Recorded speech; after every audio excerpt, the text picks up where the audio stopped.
Cindy sedih sekali karena aku menikah, aku harus pergi menenangkannya. Aku tidak percaya dengan apa yang baru saja ku dengar. Suami macam apa yang pergi menemui mantan pacarnya di hari pertama pernikahan? Cindy bilang dia akan bunuh diri kalau tidak bisa bertemu denganku lagi. Kondisinya benar-benar buruk. Aku harus segera ke sana sekarang. Bagas menepis tanganku dan bergegas menuju pintu depan. Selamat jalan. Selamat tinggal. Setelah memastikan dia keluar dari rumah, aku bergumam pelan. Bagas pasti akan menyesali keputusannya ini. Keesokan paginya, telepon darinya berdering. Maya, kamu di mana? Apa-apaan ini semua? Suara Bagas bergetar, sepertinya karena panik. Dari reaksinya, aku yakin dia sudah masuk ke kamar tidur. Dia pasti mengira aku sedang menangis menunggunya pulang.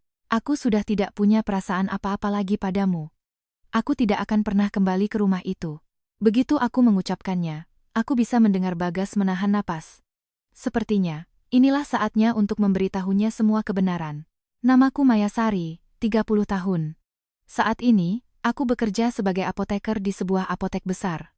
Baru-baru ini, aku dilamar oleh kekasihku yang setahun lebih muda, Bagas Pratama. Kami bertemu 2 tahun lalu melalui seorang teman. Mbak Maya aslinya dari daerah sana juga? Kalau begitu, ingat tidak supermarket yang dulu ada di sana? Dari obrolan kami, ternyata kami pernah bersekolah di SD yang sama. Begitu tahu kami berasal dari daerah yang sama, wajah Bagas langsung cerah. Saya ikut program akselerasi SMP, jadi hampir tidak pernah berhubungan lagi dengan teman-teman SD. Makanya, saya senang sekali ada teman bicara tentang masa lalu. Saya juga senang bisa bernostalgia. Rasanya rindu sekali.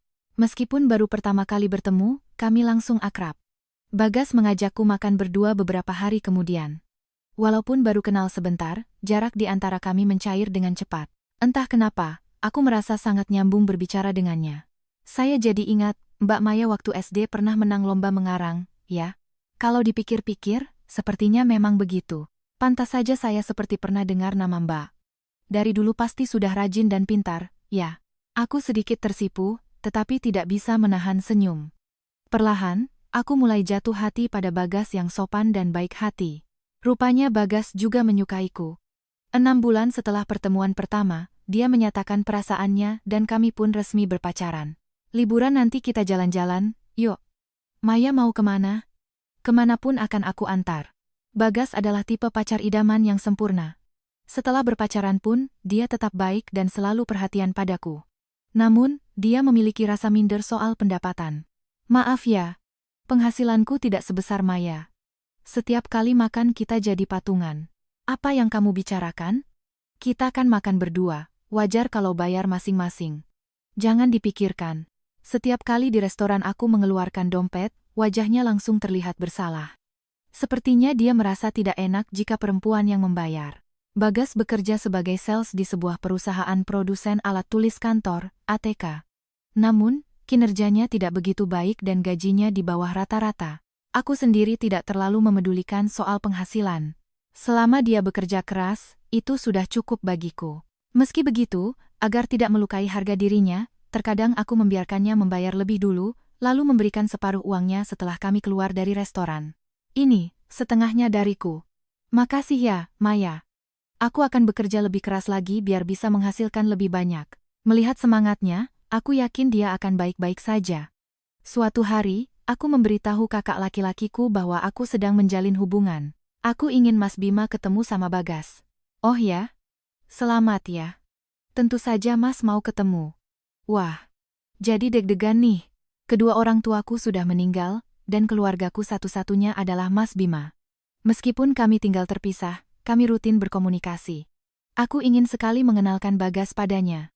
Bagas, yang juga tahu situasiku, sangat ingin bertemu dengan Mas Bima. Aku harus bertemu dan memberi salam dengan benar. Apalagi aku berharap bisa tinggal bersama Maya. Aku senang mendengarnya. Aku juga sedang memikirkannya. Nanti setelah kita lapor ke Mas Bima, kita bisa rencanakan pelan-pelan, ya. Kami sepakat bahwa jika ingin tinggal bersama, sudah seharusnya kami meminta izin pada keluarga. Maka, aku dan Bagas pun mengunjungi Mas Bima. Awalnya, Mas Bima menyambut kami dengan senyum ramah. Namun, seiring obrolan berjalan, raut wajahnya perlahan berubah muram. Aku bingung dengan reaksinya, dan keesokan harinya, Mas Bima menelepon. Terima kasih sudah datang kemarin. Tapi, apa kamu yakin mau melanjutkan hubungan dengan Bagas? Aku terkejut mendengar pertanyaannya yang terdengar khawatir.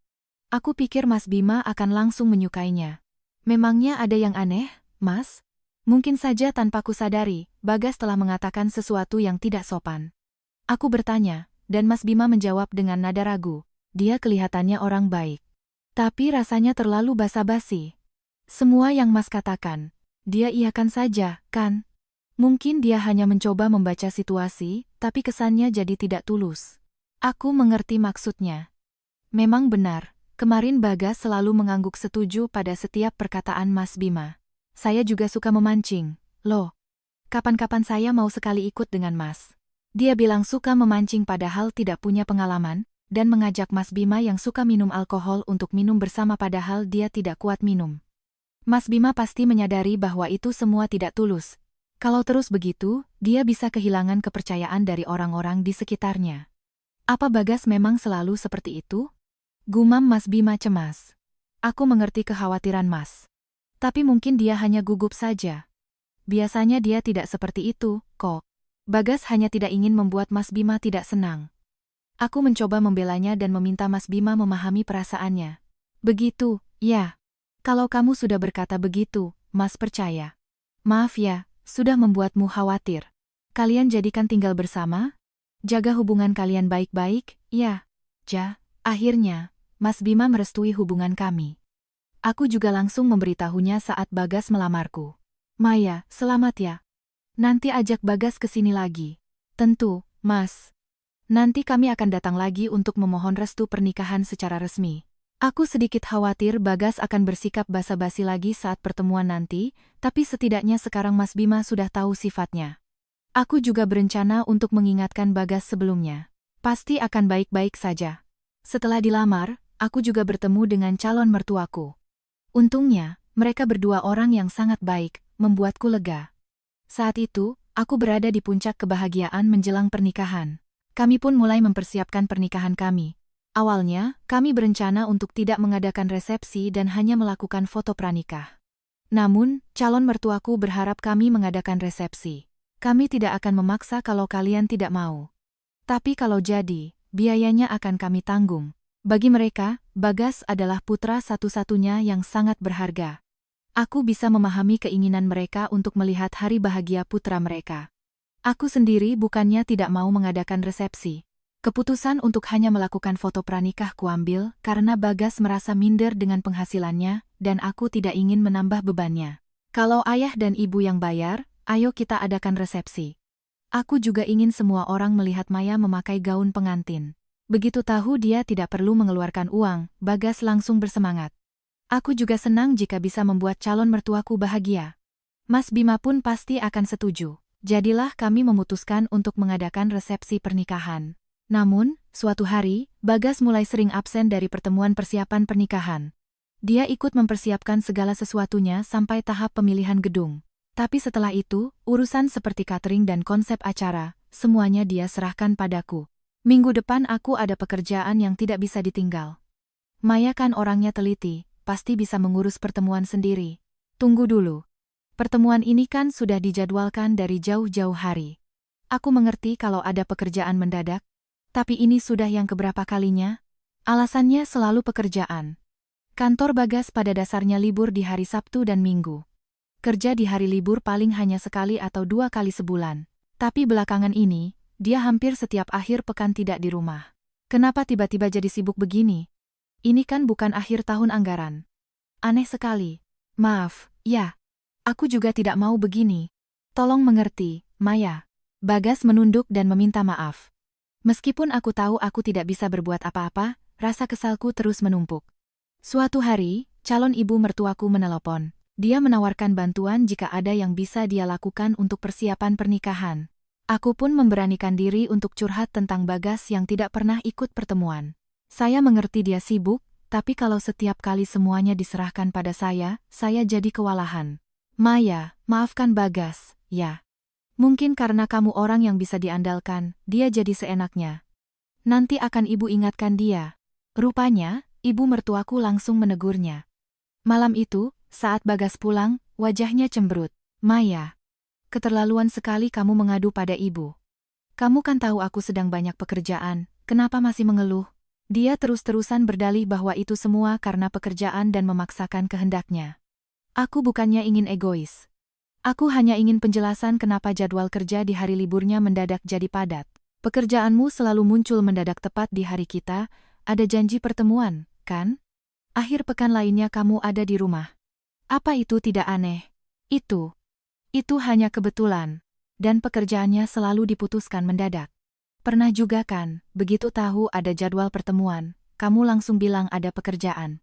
Saat aku meluapkan semua kekesalanku, Bagas mulai kehabisan kata-kata. Matanya gelisah dan dia membuang muka. Dari sikapnya, aku yakin dia menyembunyikan sesuatu. Jujur saja. Itu bukan karena pekerjaan, kan? Aku hanya menebak, tapi sepertinya tebakanku benar. Bagas tampak sangat gelisah, dan bicaranya jadi terbata-bata. Dengan perasaan jengkel, aku mendesaknya untuk menjelaskan. Kalau kamu mau bicara baik-baik, aku tidak akan marah. Aku tahu kamu pasti punya alasan yang kuat, kan? Maaf. Sebenarnya aku bertemu dengan teman. Akhirnya Bagas mengaku dengan takut-takut. Rupanya, dia bolos dari pertemuan untuk menemani temannya yang sedang ada masalah. Masalah apa? Ibu teman itu sedang sakit, jadi dia harus merawatnya setiap hari. Dia sampai harus berhenti kerja. Kehidupan ekonominya jadi sulit. Menurut cerita Bagas, tidak lama setelah dia melamarku, teman itu menghubunginya setelah sekian lama. Saat itu, temannya meminta untuk dipinjami uang. Aku juga ingin meminjamkannya uang, tapi tabunganku tidak banyak. Jadi, sebagai gantinya, aku mentraktirnya makan dan mendengarkan ceritanya. Oh, begitu. Dia pasti teman yang sangat penting bagimu. Iya, dia teman yang tidak bisa kuabaikan. Bagas tersenyum lembut, seolah sedang mengenang temannya itu. Dia pasti sahabat yang sangat berharga baginya. Memikirkan itu, aku tidak bisa menyalahkannya. Maya, maaf sudah merepotkanmu. Tapi aku benar-benar tidak bisa mengabaikannya sekarang. Dia pasti akan meneleponku lagi jika ada masalah. Jadi, saat itu, aku mengerti perasaanmu. Kalau temanku sedang kesulitan, aku juga pasti akan langsung menemuinya. Wajah Bagas langsung berbinar. Dia pikir aku akan mengizinkannya. Namun, apapun alasannya, membatalkan janji pertemuan setiap saat tetap tidak bisa dibenarkan. Mentraktir temanmu makan itu bagus, tapi tolong tahu batas. Kamu sudah melimpahkan semua persiapan pernikahan ini padaku. Aku tahu. Maaf. Tentu saja. Mulai sekarang, aku janji akan ikut semua pertemuan. Kamu boleh bertemu temanmu di hari libur saat kita tidak ada jadwal. Itulah solusi yang kutawarkan. Tentu saja, jika kondisi temannya benar-benar darurat, aku ingin dia memprioritaskan temannya. Aku pun pasti akan melakukan hal yang sama. Setelah kukatakan itu, Bagas berkali-kali menundukkan kepala. Maya, terima kasih. Aku akan lebih memprioritaskan waktu kita. Aku juga akan menebus semua persiapan pernikahan yang sudah kulewatkan. Tapi jangan memaksakan diri juga, ya. Baik. Aku benar-benar bersyukur memutuskan untuk menikah denganmu.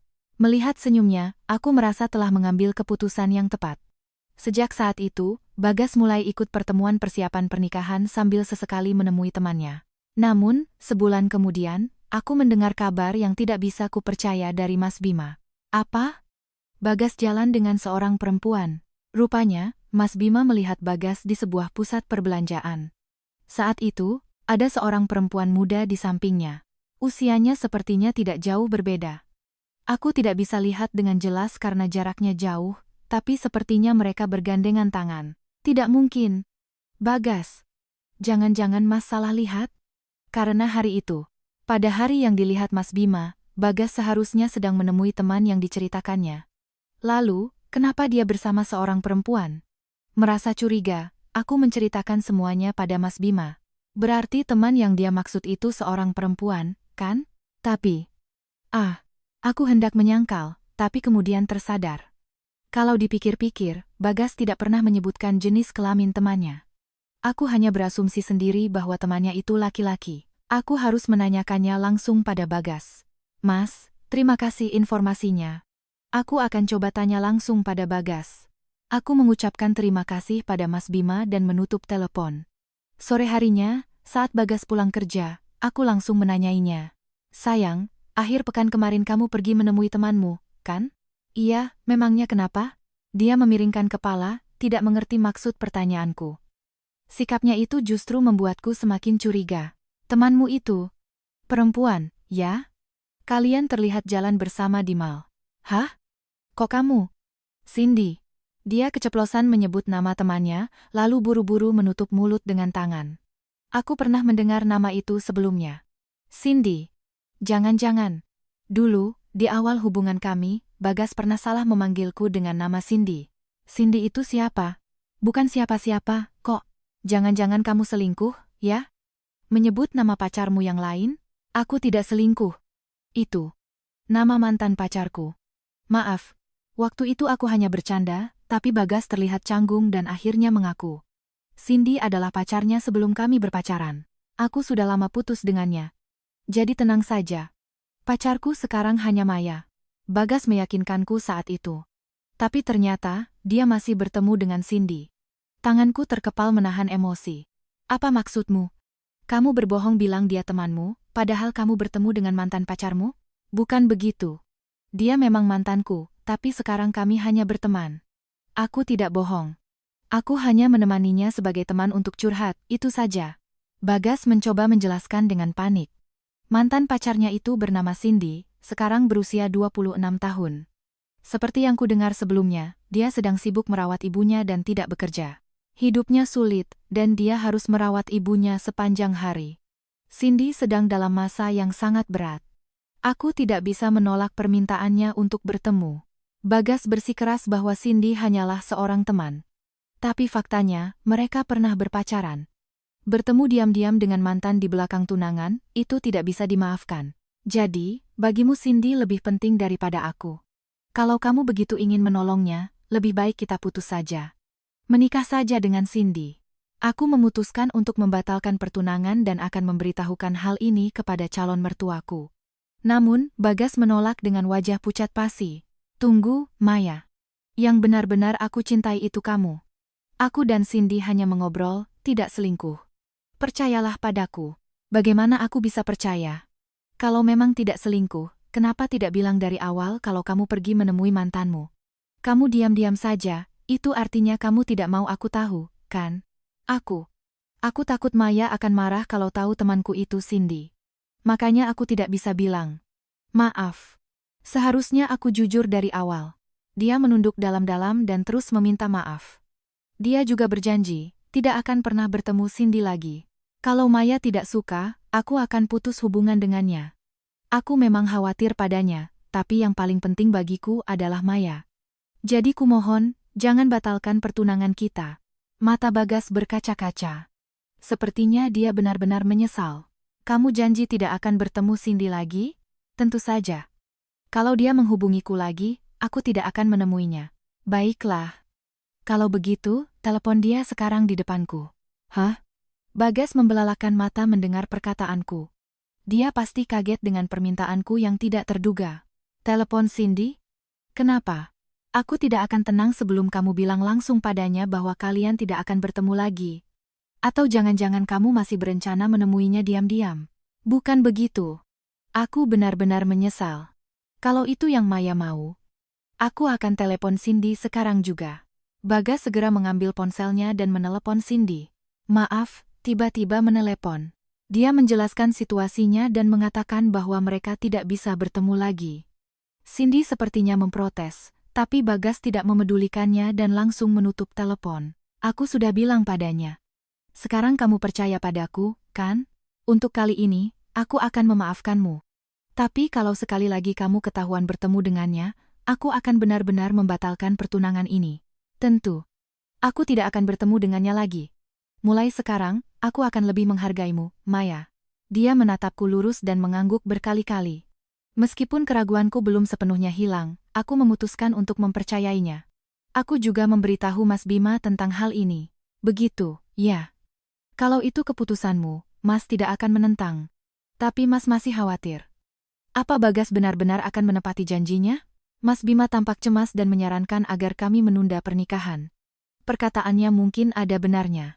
Namun, Bagas adalah orang baik yang tidak bisa mengabaikan orang yang sedang kesusahan. Mungkin karena dia terlalu baik hati, dia jadi bertindak seperti itu. Itu sendiri bukanlah hal yang buruk, jadi aku memutuskan untuk memberinya satu kesempatan lagi.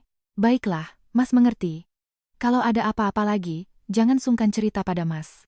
Mas akan bantu. Terima kasih, Mas. Meskipun masih ada sedikit kekhawatiran, Bagas sudah menyesal. Aku percaya hal seperti ini tidak akan terjadi lagi.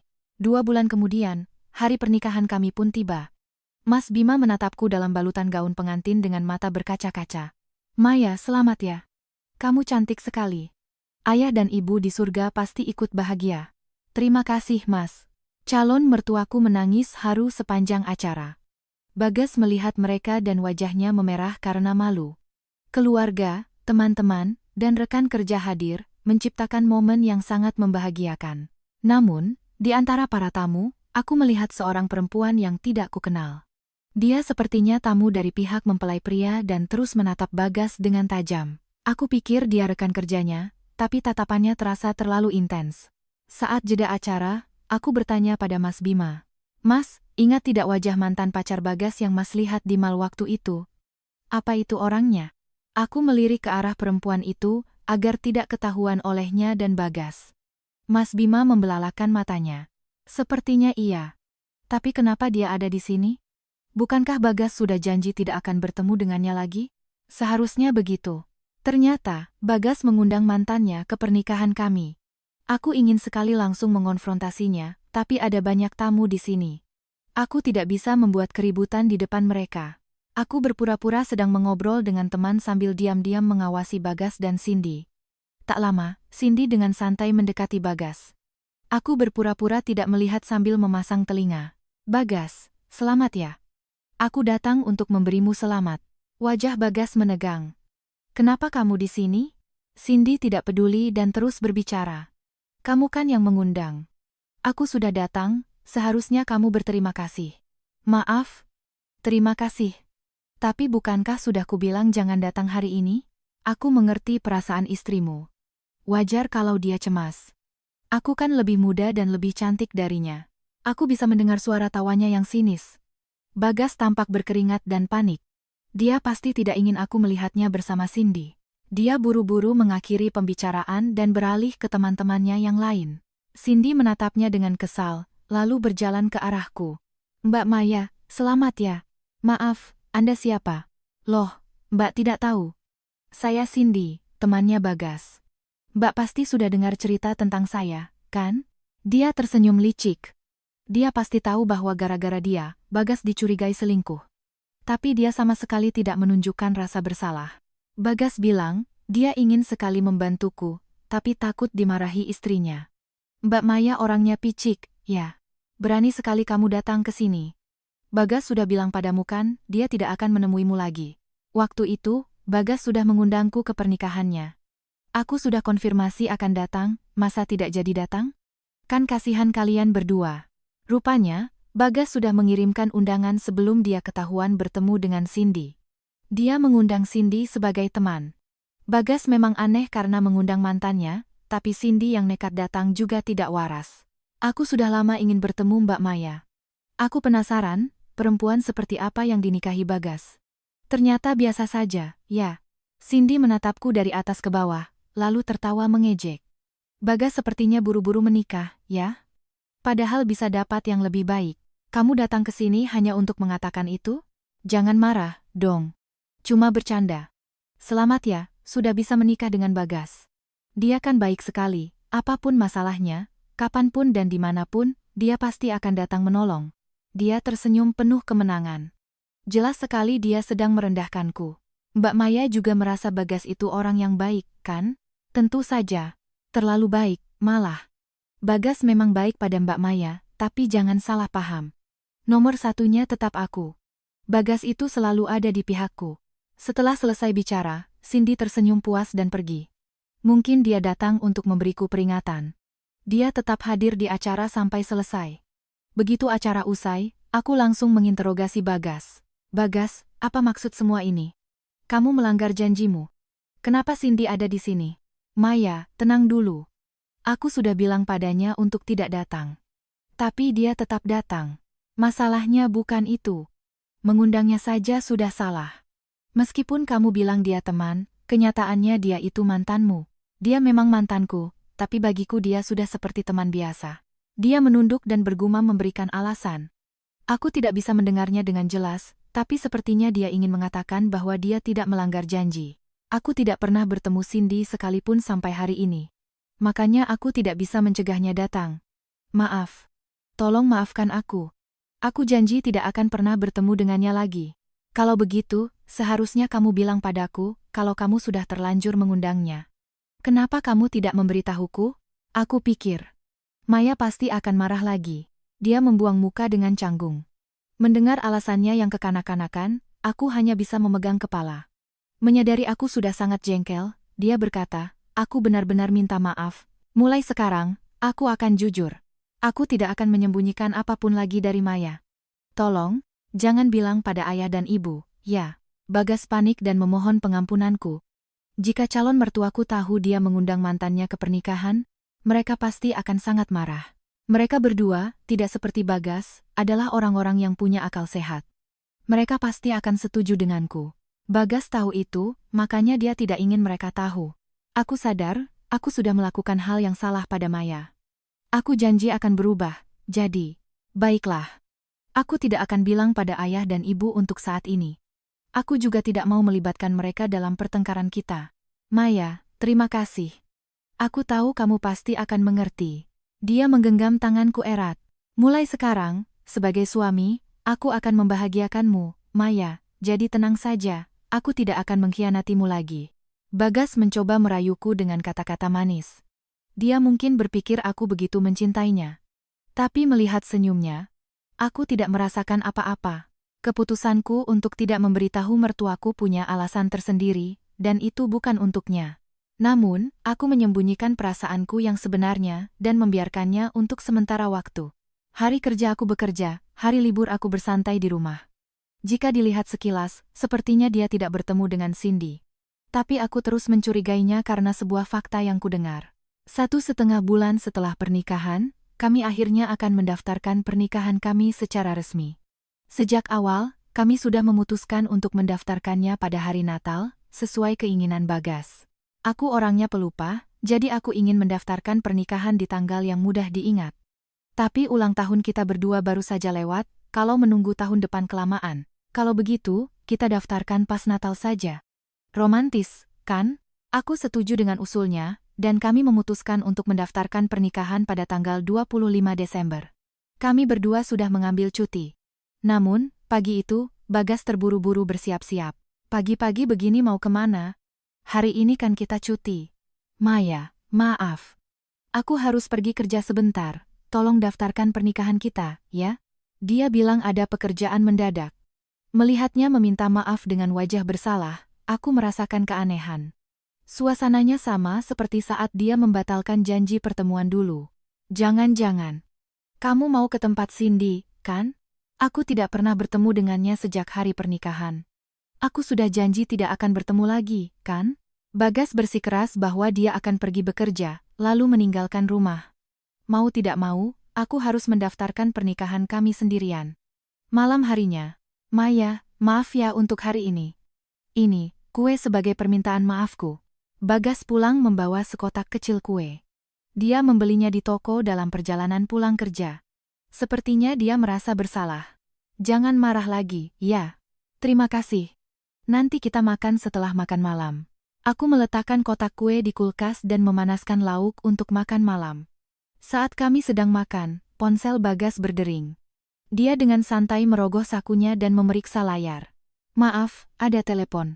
Dia berdiri dan menerima telepon di ruangan lain. Sekitar 5 menit kemudian, dia kembali dan langsung memakai jaketnya. Makan malamnya belum selesai, mau kemana? Ada urusan pekerjaan. Jangan bohong. Yang menelepon tadi Cindy, kan? Tepat sebelum Bagas menjawab telepon, aku sempat melihat sekilas layar ponselnya. Nama yang tertera di sana adalah Cindy. Aku tidak mendengar percakapan mereka, tapi melihatnya langsung pergi setelah telepon berakhir. Aku yakin dia akan menemui Cindy. Kamu mau melanggar janji lagi? Kamu bilang tidak akan bertemu Cindy lagi.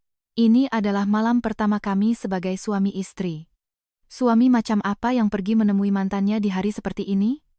Aku kembali bertanya pada Bagas. Jujur saja, kamu mau pergi menemui Cindy, kan? Iya, benar. Sadar tidak bisa mengelak lagi, dia mengakui dan menghela napas. Cindy sedih karena aku menikah, aku harus pergi menenangkannya. Aku tidak percaya dengan apa yang kudengar. Menenangkannya? Kenapa? Kenapa Cindy sedih karena Bagas menikah? Bukankah mereka sudah putus? Selama ini, Cindy tidak bisa curhat pada siapapun. Mungkin dia sudah tidak tahan lagi. Tadi dia menangis di telepon, bilang ingin bertemu denganku. Cindy kan punya teman lain. Meskipun dia sedang sedih, kamu tidak perlu pergi. Kamu sudah menikah sekarang. Cindy yang mengandalkanmu itu aneh, dan kamu yang mau menemuinya juga aneh. Aku merasa perkataanku benar. Tapi wajah Bagas menjadi muram. Apa kamu rela kalau Cindy sampai bunuh diri? Kenapa dia harus bunuh diri? Cindy bilang dia akan bunuh diri kalau tidak bisa bertemu denganku lagi. Kondisinya benar-benar buruk. Aku harus segera ke sana sekarang. Jadi, kita putus? Aku mengingatkannya pada janjinya. Jika dia bertemu Cindy lagi, pertunangan kami batal.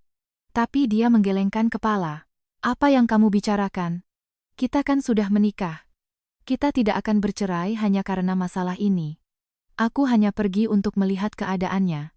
Kamu serius? Jadi kamu lebih memilih Cindy daripada aku? Maafkan aku. Yang paling penting bagiku adalah Maya. Tapi aku tidak bisa membiarkan Cindy mati. Dia membutuhkanku sekarang. Sepertinya dia tidak akan mengubah keputusannya, tidak peduli seberapa banyak aku melarangnya. Dia berjalan menuju pintu depan. Tepat sebelum keluar dari ruang tamu, dia menoleh. Tolong mengerti satu hal ini. Sejak kita menikah, istriku hanya Maya. Aku tidak akan pernah mengkhianatimu. Maaf sudah membuatmu sedih. Nanti kalau aku pulang, kita makan kue bersama, ya. Tunggu aku. Aku mencintaimu, Maya. Bagas pikir aku melarangnya karena aku sangat mencintainya. Dia pikir dengan kata-kata manis, aku akan luluh. Benar-benar salah paham. Padahal aku sudah tidak mencintainya lagi. Selamat jalan. Selamat tinggal. Setelah memastikan dia keluar dari rumah, aku bergumam pelan. Bagas pasti akan menyesali keputusannya ini. Keesokan paginya, telepon darinya berdering. Mungkin dia baru saja pulang. Dengan enggan, aku mengangkat telepon. Halo, selamat pagi, ada apa? Maya, kamu di mana? Apa-apaan ini semua? Suara Bagas bergetar, sepertinya karena panik. Dari reaksinya, aku yakin dia sudah masuk ke kamar tidur. Oh, itu? Kamu sudah lihat? Fotonya bagus, kan? Diam. Cepat pulang. Beraninya kamu melakukan ini. Tenang dulu. Apa kamu tidak merasa bersalah sudah memilih Cindy? Yang seharusnya tenang adalah Bagas. Dia masih salah paham, mengira aku masih mencintainya. Dia pasti berpikir aku sedang menangis menunggunya pulang. Sebaiknya aku luruskan dulu kesalahpahaman ini. Aku sudah tidak punya perasaan apa-apa lagi padamu. Aku tidak akan pernah kembali ke rumah itu. Begitu aku mengucapkannya, aku bisa mendengar Bagas menahan napas. Sepertinya, inilah saatnya untuk memberitahunya semua kebenaran. Bagas, kamu selama ini selingkuh dengan Cindy, kan? Itu. Nada bicaranya yang tadi tinggi, tiba-tiba menghilang. Bagas kehilangan kata-kata. Melihat foto-foto yang tersebar di kamar tidur, dia pasti sadar bahwa menyangkal pun percuma. Aku punya buktinya, jadi jangan coba-coba mengelak. Kemarin, setelah Bagas pergi menemui Cindy, aku mengemasi barang-barangku dan meninggalkan rumah. Tepat sebelum pergi, aku menyebarkan foto-foto perselingkuhan mereka di atas tempat tidur. Bagas yang pulang dan langsung mencariku ke kamar tidur pasti melihat foto-foto itu. Maya, kamu mencurigaiku? Kamu menyelidikiku? Di seberang telepon, Bagas menggeram kesal. Mungkin dia merasa tersinggung karena dicurigai, tapi yang berbuat salah adalah mereka. Kalau dia tidak selingkuh, aku juga akan mempercayainya. Aku menyewa detektif swasta untuk menyelidiki kalian berdua. Kamu kan selalu punya rahasia dariku. Jadi aku harus menyelidikinya sendiri agar tenang. Aku tidak menyembunyikan apapun. Aku hanya tidak ingin membuatmu sedih. Beraninya kamu bicara begitu setelah selingkuh. Kamu tidak tahu betapa menderitanya aku karena ulahmu. Kecurigaanku semakin dalam setelah mendengar ucapan Cindy di pernikahan. Kehadirannya saja sudah aneh, tapi dia terus merendahkanku dan melontarkan kata-kata yang seolah ingin pamer. Karena dia begitu memusuhiku, Aku yakin hubungan mereka bukan sekadar teman. Aku pun bergerak untuk mencari tahu kebenarannya. Hasilnya, mereka memang selingkuh. Bagas melanggar janjinya dan berulang kali bertemu dengan Cindy. Melihat foto-foto yang tersebar di tempat tidur, jelas sekali mereka punya hubungan khusus. Kalian sering bertemu, kan? Makan bersama, check-in di hotel. Janjimu untuk tidak bertemu lagi itu bohong besar. Cindy sedang banyak masalah. Makanya aku ingin membantunya. Memang benar aku bertemu diam-diam, tapi itu bukan selingkuh. Aku hanya meluangkan waktu untuk mendengarkan curhatnya. Curhat di hotel? Jangan bercanda. Kamu pikir aku sebodoh itu? Yang paling tidak bisa kumaafkan adalah, di hari kerja, Bagas membawa Cindy ke rumah kami. Apa yang kalian lakukan di rumah ini? Cindy tahu kan aku tinggal di sini, tapi dia dengan santainya datang? Cindy tidak salah. Aku yang mengajaknya ke rumah. Masalahnya cukup berat, jadi aku pikir lebih baik dibicarakan dengan tenang di rumah. Oh, jadi begitu. Kamu sama sekali tidak memikirkan perasaanku. Kamu memang lebih mementingkan Cindy, kan? Sekarang aku benar-benar paham. Aku tidak mungkin bisa terus tinggal di rumah yang sudah dimasuki selingkuhanmu. Setelah mengetahui hasilnya dari detektif, aku memutuskan untuk pergi. Jadi, Maya sudah tahu semuanya. Bagas bergumam dengan suara lesu. Dia mengakui perselingkuhannya, tapi tidak meminta maaf. Aku tidak bermaksud mengkhianatimu, Maya. Aku hanya tidak bisa menolak permintaan Cindy. Kamu kan tahu betapa sulit keadaannya. Sudah cukup alasannya. Apapun alasannya, selingkuh tetaplah selingkuh. Kalau kamu memang ingin membantunya, seharusnya kamu putus dulu denganku. Bagiku, yang terpenting adalah Maya. Cindy itu seperti adik perempuanku. Aku tidak mencintainya. Aku tidak peduli. Pokoknya, kita putus. Aku juga tidak akan kembali ke rumah itu. Kamu mengerti? Bukannya meminta maaf, Bagas malah terus membela diri. Aku hanya bisa menghela napas lelah. Tapi sepertinya dia masih berpikir hubungan kami bisa diperbaiki. Aku tidak menyangka kamu akan sesedih ini. Ternyata kamu benar-benar mencintaiku, ya. Kamu sedih karena diselingkuhi, kan? Sampai-sampai minta putus. Aku tidak menyangka kamu akan sesedih itu. Tapi, kita kan sudah menikah kemarin. Tenang saja. Apapun yang terjadi, kamu tetap istriku. Aku tidak mengerti apa yang dia bicarakan. Dia pikir aku mengancam akan bercerai hanya untuk menarik perhatiannya. Pisah ranjang? Tidak mungkin. Kita bicarakan baik-baik, ya. Apa yang mau dibicarakan? Kamu sadar tidak apa yang sudah kamu lakukan? Kamu sudah mengkhianatiku. Lewat telepon, perasaanku tidak tersampaikan dengan baik. Pulanglah. Kamu di mana sekarang? Biar aku yang ke sana. Dia bersikeras ingin bertemu langsung. Tapi aku bahkan tidak ingin melihat wajahnya lagi. Aku akan putus denganmu. Keputusanku tidak akan berubah. Kita tidak perlu bertemu lagi. Mulai hari ini, kita orang asing. Apa yang kamu bicarakan? Kita ini suami istri. Tidak semudah itu jadi orang asing. Kenapa tidak? Kita hanya tidak jadi menikah. Maya, kamu lupa? Kita kan sudah mendaftarkan pernikahan kita kemarin. Bagas yakin kami sudah menikah kemarin. Makanya dia pikir masalah ini bisa diselesaikan dengan bicara. Aku pun memberitahunya yang sebenarnya. Maaf, tapi kita belum menikah. Aku tidak pernah mendaftarkan pernikahan kita. Hah? Bukankah kemarin kamu pergi ke KUA, catatan sipil? Kamu kan yang mendaftarkannya. Tidak. Aku bahkan tidak pergi ke sana. Formulir pendaftaran yang kita isi berdua sudah kurobek dan kubuang kemarin. Tidak mungkin. Kenapa? Bagas terdiam, kaget dengan fakta yang mengejutkan itu. Perselingkuhannya terungkap minggu lalu. Saat itu, hari Natal sudah dekat, dan aku tidak punya waktu untuk mengonfrontasinya.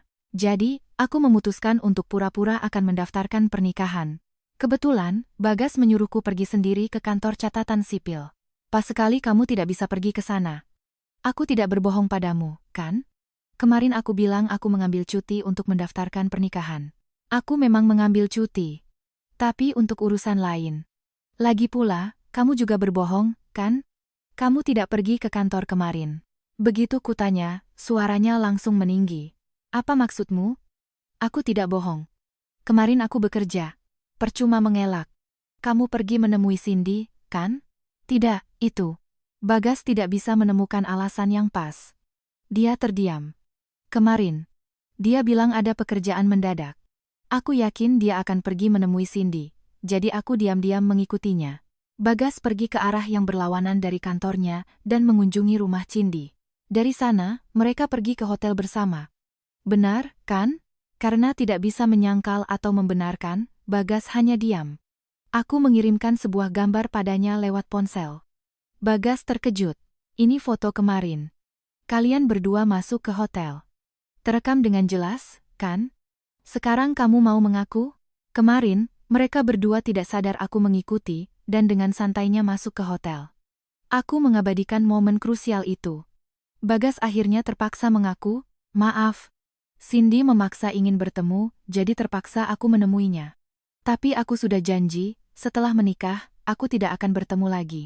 Jangan membuatku tertawa. Tadi malam kamu juga pergi menemuinya, kan?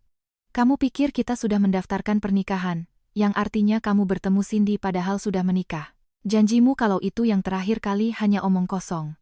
Cindy kelihatannya benar-benar sedih. Dia bergumam dengan suara pelan. Tapi aku tahu. Bagas tidak akan pernah menepati janjinya. Selama aku tidak tahu, dia akan terus menemui Cindy. Justru karena aku mengerti sifatnya, aku bersyukur tidak mendaftarkan pernikahan kami. Kamu tidak tahu, kan? Kemarin, setelah memotret kalian masuk hotel, aku seharian mengemasi barang-barangku agar bisa segera pergi dari rumah. Apa, jadi? Suaranya bergetar karena kaget. Aku mengambil cuti kemarin hanya untuk berkemas. Aku sudah menduga Bagas pasti akan pergi menemui Cindy, jadi aku bisa sendirian di rumah, dan dugaanku benar. Dia benar-benar orang yang mudah ditebak. Tentu saja kamu tidak sadar.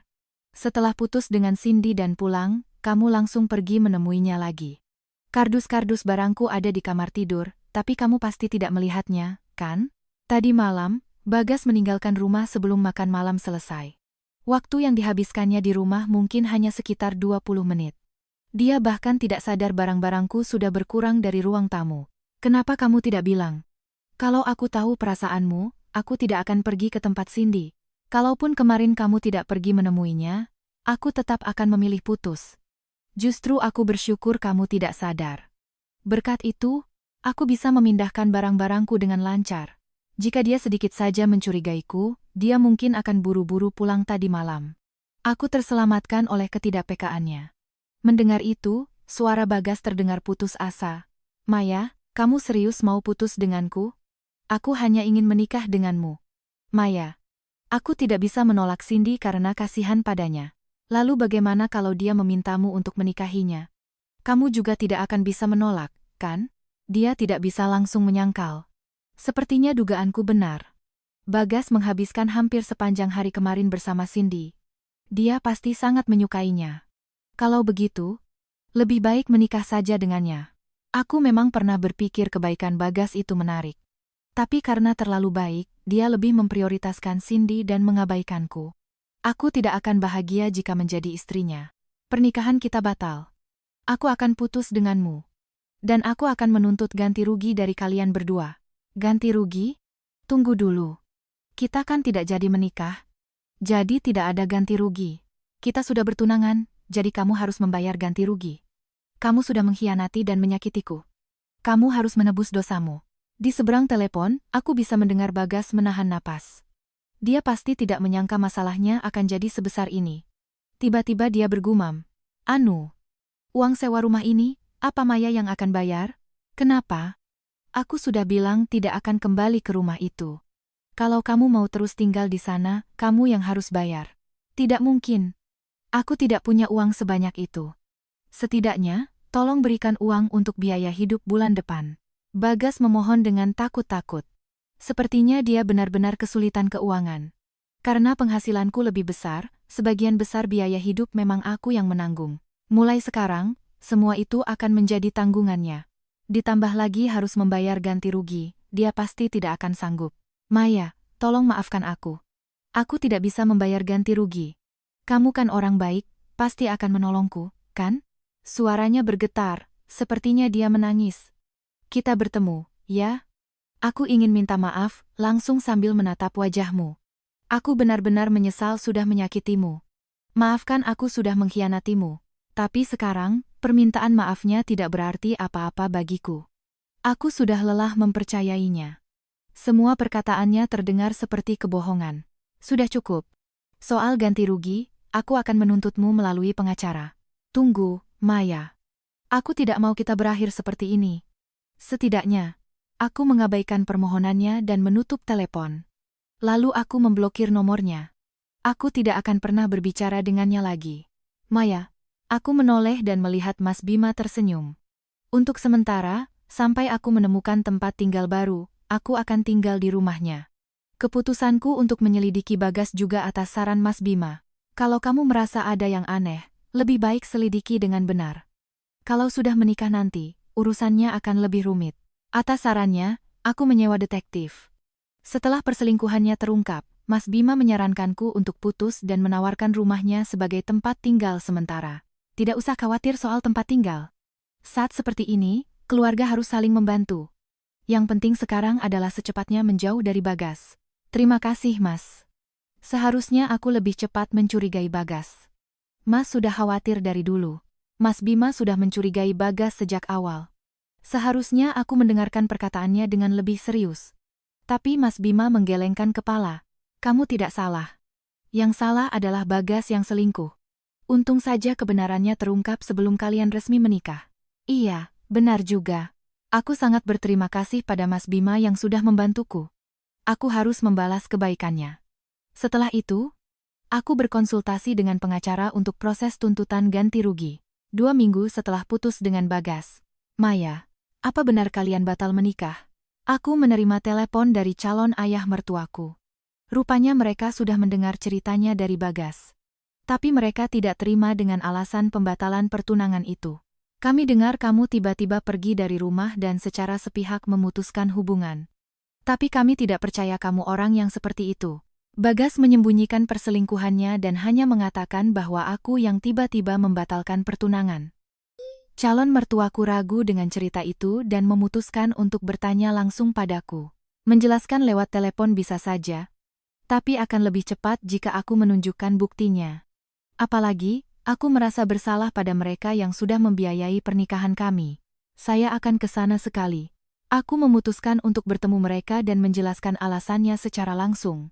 Keesokan harinya, aku mengunjungi rumah mereka. Saat aku hendak mulai menjelaskan, "Ayah, Ibu, ada di rumah." "Loh, kenapa?" "Maya ada di sini." Bagas muncul. Melihatku, wajahnya langsung pucat. Aku tidak ingin bertemu dengannya, tapi kali ini tidak bisa dihindari. Justru bagus dia datang. Aku baru saja akan menjelaskan alasan pembatalan pertunangan kita pada ayah dan ibu. Kebetulan kamu datang. Sini, duduk. Aku menyuruh Bagas duduk di sampingku. Calon mertuaku mengangguk setuju. Kami memang ingin mendengar dari kalian berdua. Bagas, cepat duduk. Tidak, aku pulang saja hari ini. Maya kan tidak mau melihat wajahku. Apa yang kamu bicarakan? Sepertinya Maya tidak keberatan dengan kehadiranmu. Lebih baik kalian berdua ada di sini, kan? Aku tidak keberatan, kok. Ditatap oleh kami bertiga, Bagas menjadi gugup. Perselingkuhannya akan segera terbongkar di depan orang tuanya. Dia pasti ingin segera kabur. Tapi orang tuanya tidak akan membiarkannya pergi. Bagas akhirnya pasrah dan duduk perlahan. Saya minta maaf karena tiba-tiba membatalkan pernikahan ini. Alasan pembatalan pertunangan ini adalah karena perselingkuhan Bagas. Aku mengeluarkan foto-foto bukti dan menatanya satu persatu di atas meja. Calon mertuaku membelalakan mata dan menatap foto-foto itu lekat-lekat. Apa ini? Bagas, kamu punya hubungan dengan perempuan lain padahal sudah bersama Maya? Bukan, ayah. Cindy itu hanya teman. Cindy? Jangan-jangan. Ibu mertuaku menahan napas. Rupanya mereka kenal Cindy. Mereka saling berpandangan. Ternyata selingkuhannya Cindy. Maya, kami benar-benar minta maaf. Bagas, cepat minta maaf pada Maya. Dasar anak bodoh. Ayah mertuaku mengerutkan kening, dan ibu mertuaku marah dengan suara bergetar. Mereka tidak bisa menerima perbuatan tidak senonoh putranya. Tapi Bagas malah berkeringat dan mencoba membela diri. Memang benar aku bertemu Cindy. Tapi kami tidak ada hubungan apa-apa. Yang aku suka hanya Maya. Kalian pergi ke tempat seperti ini berdua dan bilang tidak ada apa-apa? Jangan bercanda. Kamu membuat pernikahan ini batal karena kelakuanmu, dan kamu menyembunyikannya dari kami. Keterlaluan. Kamu tahu tidak perasaan Maya? Tolong dengarkan aku dulu. Kenapa kalian lebih percaya pada Maya daripada anak sendiri? Bagas sepertinya tidak dipercaya bahkan oleh orang tuanya sendiri.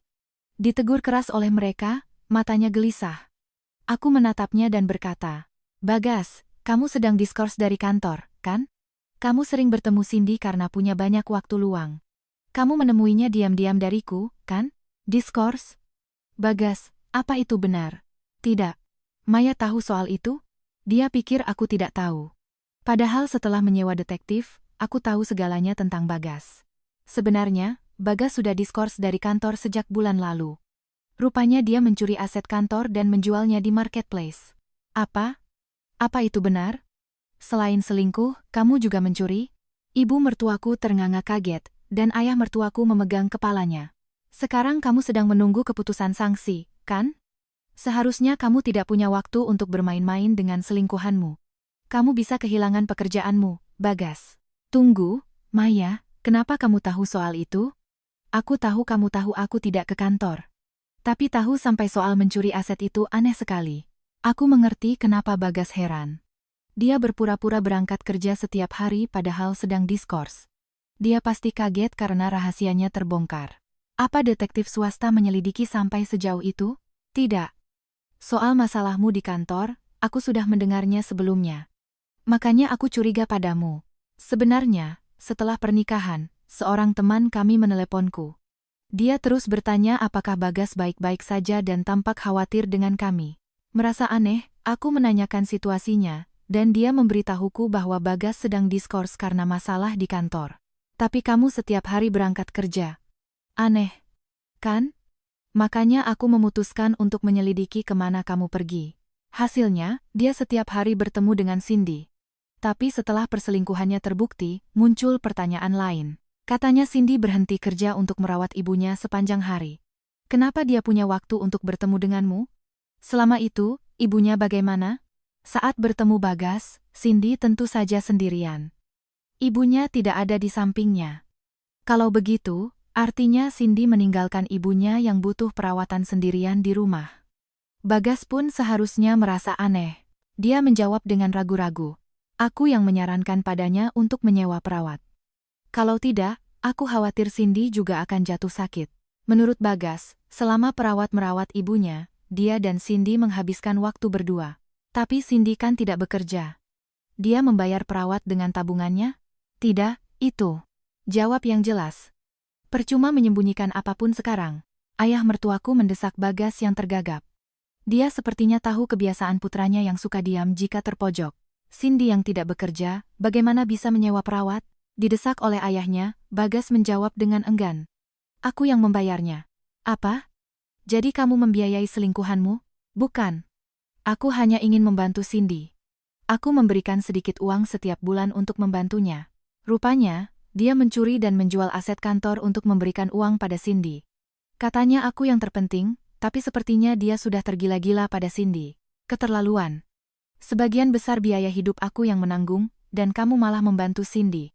Penghasilanmu kan lebih besar dariku, jadi tidak masalah. Aku harus berhemat dengan penghasilanku yang sedikit. Cindy lebih tidak punya uang lagi. Kamu sebegitu inginnya membantu Cindy? Padahal kamu bisa kehilangan pekerjaanmu. Cindy menangis dan memohon, aku tidak bisa menolak. Bagas mengulangi alasan yang sama. Dia sepertinya tidak sadar sedang dimanfaatkan oleh Cindy. Mertuaku hanya bisa terdiam, kehabisan kata-kata. Mereka menatap Bagas dengan dingin. Pada akhirnya, kamu kehilangan segalanya karena Cindy. Apa kamu tidak menyesal telah membantunya? Aku tidak bisa mengabaikannya. Hanya aku yang dia punya. Tapi aku rasa, aku juga terlalu bergantung pada Maya. Aku pikir, Maya orang yang kuat, jadi akan baik-baik saja tanpaku. Benar. Aku baik-baik saja tanpamu. Justru aku lega bisa putus denganmu. Ayah, ibu, saya benar-benar minta maaf. Aku menunduk pada mertuaku. Tapi mereka segera menyuruhku mengangkat kepala. Maya tidak perlu minta maaf. Yang seharusnya minta maaf adalah kami. Kami benar-benar minta maaf. Tentu saja kami akan membuat Bagas membayar ganti rugi. Anak ini harus menebus dosanya. Tunggu dulu. Kalian dengar tidak ceritaku? Bagas membelalakan mata. Aku bisa dipecat dari pekerjaan.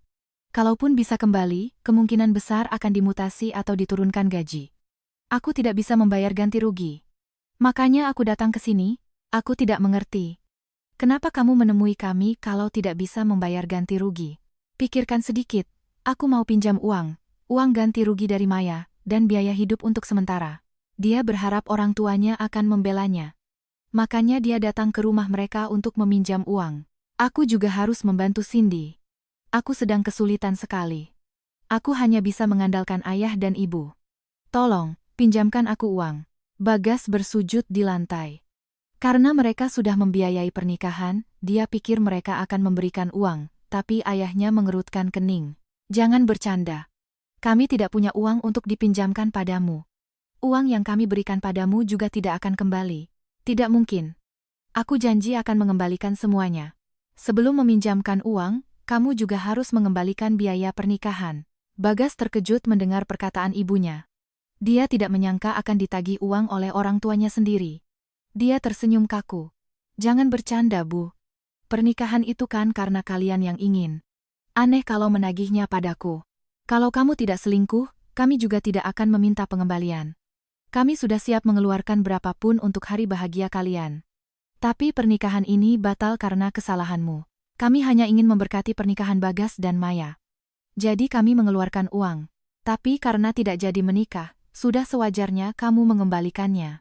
Kalau biaya pernikahan juga ditagih, aku tidak bisa hidup. Apa ayah dan ibu tidak peduli nasib anak satu-satunya ini? Bagas dengan bangga mengatakan bahwa dia adalah putra satu-satunya. Dia yakin pada akhirnya mereka akan memaafkannya. Hanya aku yang bisa merawat kalian di hari tua. Aku sudah bertekad akan melakukan apapun untuk kalian. Jadi meminjamkan sedikit uang bukanlah masalah besar, kan? Mendengar itu, mertuaku hanya mengangkat bahu. Masa depan kami akan kami urus dengan tabungan kami sendiri. Kami tidak berniat mengandalkanmu. Aku akan memutuskan hubungan denganmu. Ayah, jangan bercanda. Aku tidak bercanda. Aku sependapat dengan ayah. Bagas telah melakukan pencurian dan perbuatan tidak senonoh. Kami tidak butuh anak seperti itu. Sadar orang tuanya serius, wajah Bagas perlahan menjadi pucat. Dia menatapku. Maya, tolong aku. Bujuk mereka. Hanya kamu yang bisa meredakan amarah mereka. Bagas memohon sambil menangis.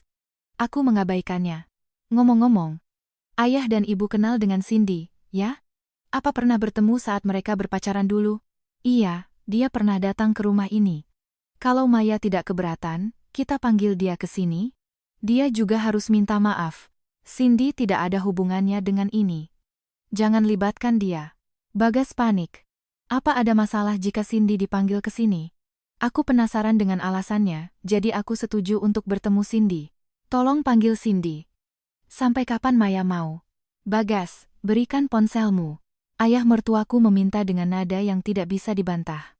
Suaranya begitu rendah sampai aku pun ikut menahan napas. Kalah oleh tekanannya, Bagas mengeluarkan ponsel dari sakunya. Biar aku yang telepon. Ibu mertuaku mengambil ponsel darinya, dan mencari nama Cindy di riwayat panggilan. Lalu dia menelepon.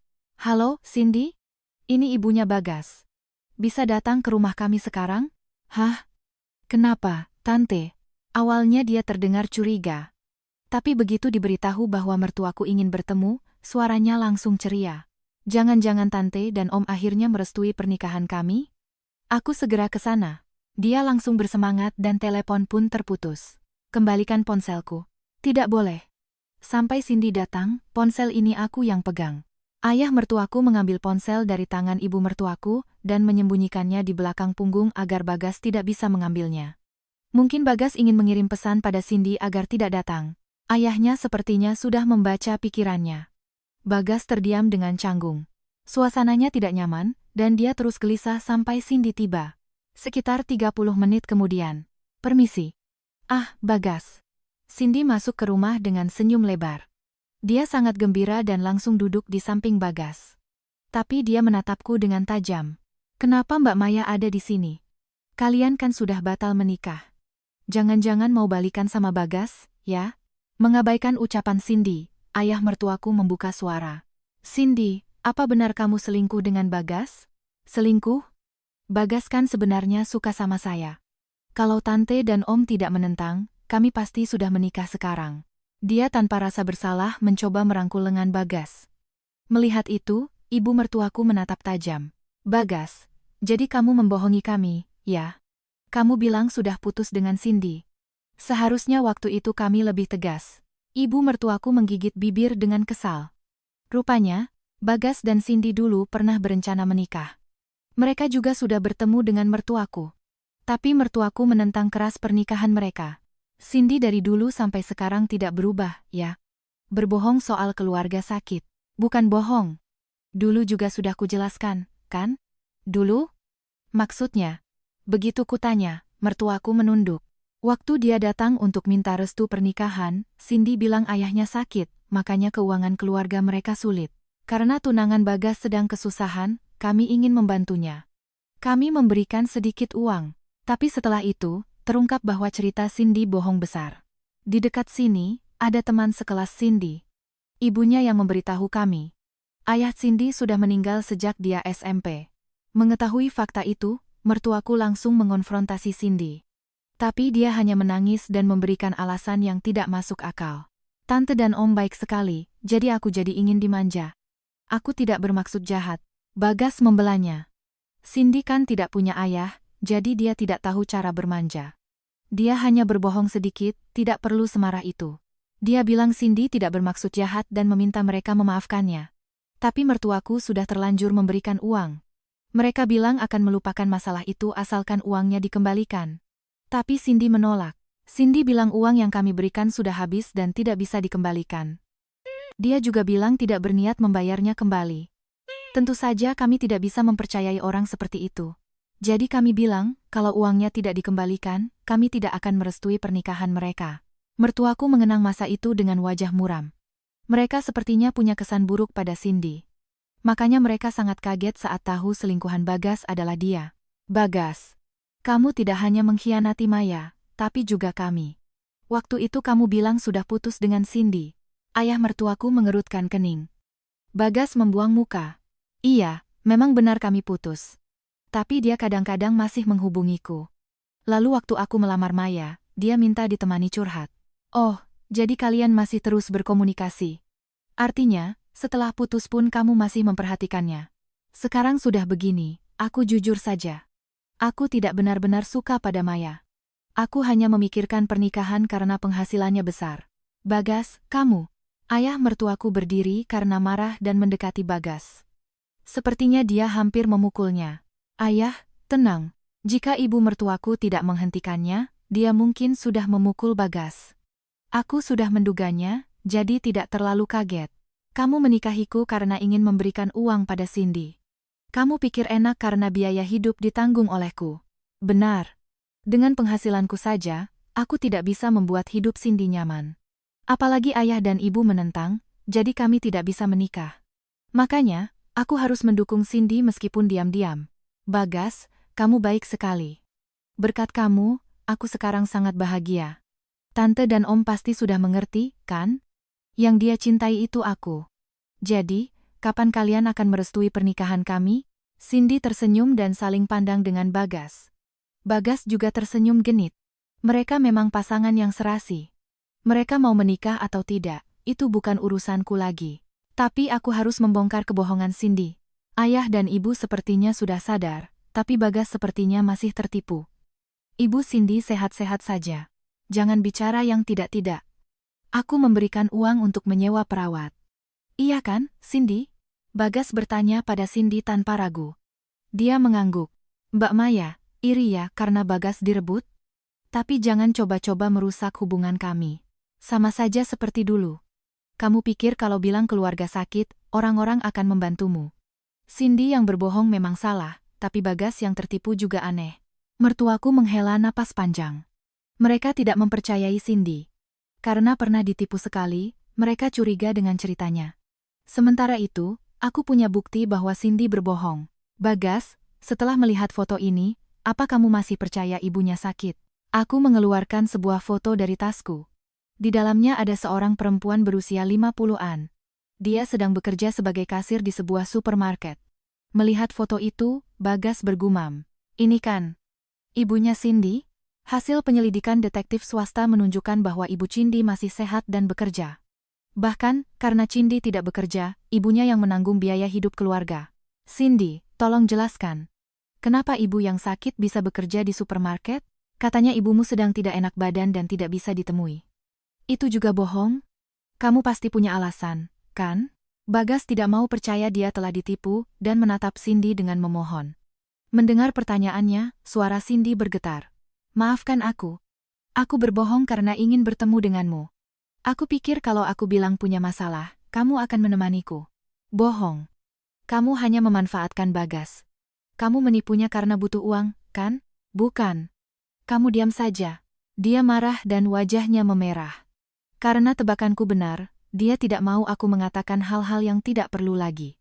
Tapi meskipun dia membantahku, buktinya ada di depan mata. Kalau hanya ingin bertemu denganku, uangnya bisa dikembalikan, kan?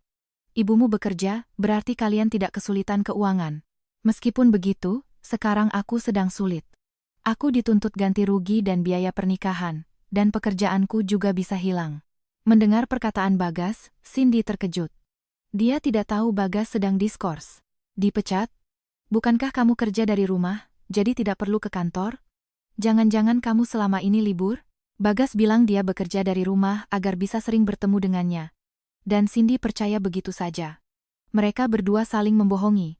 Benar-benar pasangan yang mirip. Bukan kerja dari rumah. Bagas sedang diskors. Apa? Kalau kamu dipecat, bagaimana kita akan hidup? Cindy mendesak Bagas dengan tatapan mengerikan. Melihat ekspresinya, Bagas mengerutkan kening. Ya, cari kerja lagi. Kamu juga bisa kerja, kan? Kita hidup bersama. Jangan bercanda. Aku pacaran denganmu karena kamu mau membantuku secara finansial. Aku tidak mungkin menikah dengan pengangguran. Tidak mungkin.